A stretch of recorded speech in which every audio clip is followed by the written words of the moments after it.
विद्यार्थी मित्रांनो, काल आपल्या शाळेमध्ये मुख्यमंत्री पदासाठी आपण निवडणूक घेतली होती आणि त्या निवडणुकीचा रिझल्ट पण आपण काल जाहीर केलेला आहे. तर त्यामध्ये 6 उमेदवार हे निवडून आलेले आहेत आणि त्यांचा आज शपथविधी आहे. तर तो शपथविधी करताना आपल्याला राज्यपाल लागतो आणि आता राज्यपालाला घेऊन 2 मुली येत आहेत.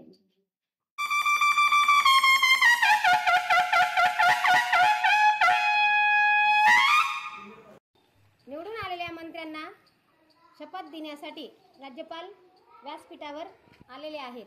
तर त्यांचं स्वागत आपल्या शाळेतील आदर्श शिक्षिका पिंगलवाड मॅडम करते.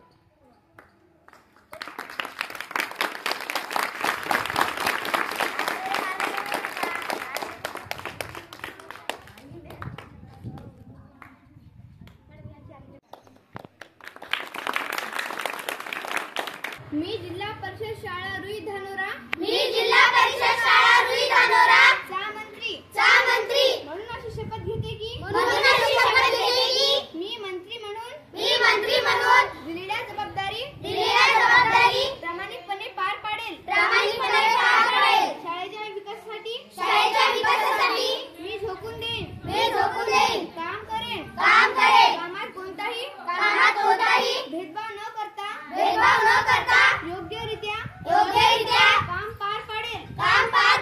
जय हिंद, जय महाराष्ट्र. जिल्हा परिषद प्राथमिक शाळा रुई धानोरा येथील आपण मंत्रिमंडळ जाणून घेऊया. मुख्यमंत्री बनून आपण काय कराल? मी शाळेला भांडणं होऊ देणार नाही. शाळा चांगली ठेवणार.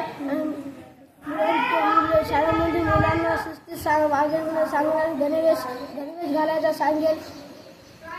शिस्तीत मी राहणार. पोषण आहार मंत्री बनून आपण काय कराल? मी सर्वांना शिस्तीत रांगा करेन आणि खिचडी वाया घालू देणार नाही. क्रीडा मंत्री बनून आपण काय कराल? मी खेळ घेईल आणि व्यवस्थित खेळ घेईल आणि कुणाला भांडण करू देणार नाही. शिक्षण मंत्री बनून आपण काय कराल? मी मॅडमने दिलेला अभ्यास सर्वांचा कंप्लीट आहे की नाही ते पाहेन व सर्वांचा गृहपाठ पाहेन. स्वच्छता मंत्री बनून आपण काय कराल? परिसर व वर्गखोल्या स्वच्छ ठेवायला सांगणार. परिपाठ मंत्री बनून आपण काय कराल? परिपाठ शिस्तीत घेईल. परिपाठातल्या रांगा शिस्तीत करायला लावेल आणि परिपाठात काही ॲक्टिव्हिटीज घेईल. त्रिशला पडघणे सोबत झेडपी न्यूज रुई धानोरा.